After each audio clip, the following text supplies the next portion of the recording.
Bismillahirrahmanirrahim. Assalamualaikum warahmatullahi wabarakatuh. Salam sejahtera. Shalom. Om Swastiastu. Saudara-saudaraku, kita butuh perubahan di bangsa kita. Kita harus perbaiki kehidupan bangsa kita. Bangsa kita sekarang dihadapi dengan tantangan yang besar. Tantangan ekonomi, tantangan sistem pemerintahan, tantangan alam. Semuanya harus kita atasi dengan jiwa persatuan. Kita harus berani mengakui dan menghadapi kelemahan bangsa kita sendiri. Jangan kita takut menghadapi kekurangan kita. Kita harus menghasilkan pemerintahan yang bersih. Hanya dengan pemerintahan bersih dan kuat, kita akan menyelamatkan kekayaan kita. Dengan menyelamatkan kekayaan kita, baru kita bisa membangun bangsa kita secara nyata. Kita harus bangun sumber daya kita. Kita harus manfaatkan segala kekayaan kita untuk memperbaiki infrastruktur kita di mana-mana. Saudara-saudara sekalian, kita juga sekarang diperkuat oleh lebih dari 500 dokter di seluruh kabupaten di Indonesia. Dokter-dokter ini bergabung dalam sayap partai yang kita beri nama Kesehatan Indonesia Raya. Kesira bergerak di seluruh kabupaten di Indonesia. Kita membuktikan bahwa kita bisa memberi pelayanan ambulans gratis di mana-mana untuk rakyat paling miskin. Merasakan dan melihat bahwa partai kita adalah partai kebangsaan yang sesungguhnya. Partai yang membela Pancasila tanpa ragu-ragu. Partai untuk semua rakyat Indonesia, terutama mereka-mereka yang termarginalkan. Kita membela orang miskin. Kita membela orang lapar. Kita membela orang yang tertinggal dan yang tertindas. Itu kehormatan kita. Itu perjuangan mulia bagi kita sekalian. Saudara-saudara, selamat berjuang. Bersama kita akan membangun Indonesia yang kita cita-citakan. Kalau bukan sekarang, kapan lagi? Kalau bukan kita, siapa lagi? Terima kasih.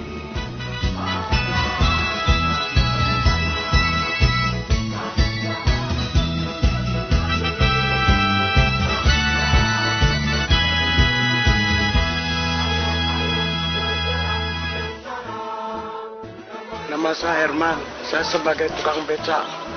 Ini saya ingin mengharapkan seandainya Bapak Prabowo menjadi presiden tahun 2014, saya mengharapkan sekali Pak, agar bisa mengatasi ekonomi zaman sekarang.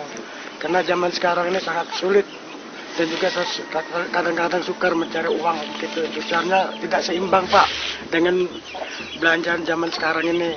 Jadi kalau Bapak menyalonkan presiden, saya sangat setuju. Cuma saya mengharapkan Bapak agar bisa mengatasi semua ini. Saya mengharapkan Pak tolong gitu, ekonomi ini bisa diatasin. Agar barang-barang beras, minyak, segalanya itu sudah murah Pak.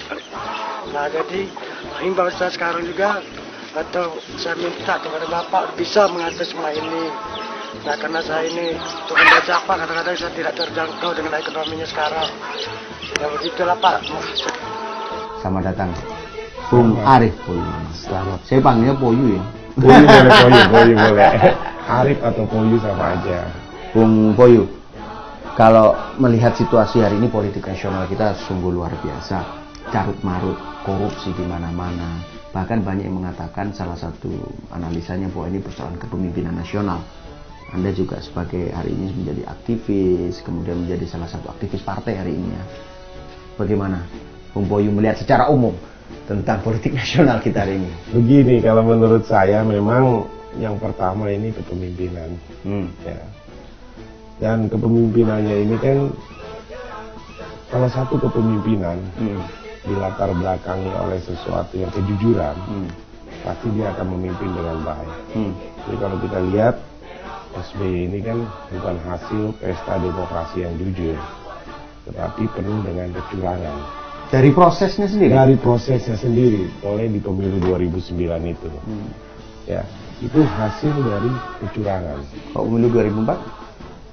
2004 saya rasa adalah demokrasi dalam tanda kutip masih sedikit ada kecurangan juga. Tapi relatif lebih baik ya? Relatif tapi lebih parah 2009? Lebih parah 2009. Kenapa? Jadi di situ SBY menggunakan kekuasaannya, ya, menggunakan uang negara. Sekarang sudah terlihat kan seperti Senturi kan sudah mengarah kan. Ini belum terbuka semua aja. Nanti kalau sudah terbuka, oh ternyata ada dana-dana siluman yang digunakan oleh tim pemenangan waktu itu. Jadi ya hasilnya seperti ini. Lalu mengenai kenapa sekarang carut marut korupsi di mana-mana, memang ini kegagalan reformasi. Merupakan kegagalan reformasi. Reformasi itu kan yang menikmati hanya segelintir. Ya kayak misalnya tokoh-tokoh, banyak perubahan pada tokoh-tokoh reformasi. Contoh misalnya Amin Rais, seorang reformasi. Dia berubah, hidupnya, ekonominya berubah. Tapi kalau rakyatnya tidak berubah. Nah, korupsi ini kan memang terjadi kenapa? Karena demokrasi kita ini bukan demokrasi yang kita cita-citakan pada waktu itu. Keharusan seorang pegawai BUMN, pegawai negeri, terus kepala daerah atau komisaris dan direksi BUMN apabila mencalonkan diri sebagai anggota legislatif itu harus mengundurkan diri. Sementara menteri-menteri, ada 10 menteri yang mencalonkan diri sebagai calon legislatif tidak mau mengundurkan diri. Nah, berarti kan ada perbedaan dong, ada diskriminasi antara setiap.